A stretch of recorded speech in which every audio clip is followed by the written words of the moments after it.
Gradovi gutaju ljude. Goran Poletan. Gradovi gutaju ljude, proždiru čitava sela. U stomacima grada nestaju stada cela. Hiljade koza, ovaca, svinja, volova, krava u stomacima grada svaki dan završava.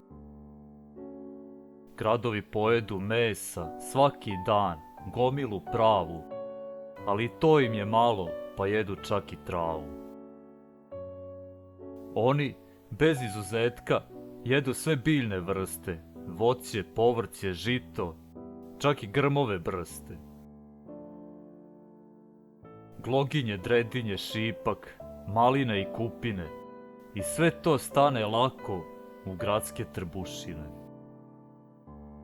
I kad se prejedu tako i svu tu hranu svare, onda zaprljaju reke i deci kupanje kvare.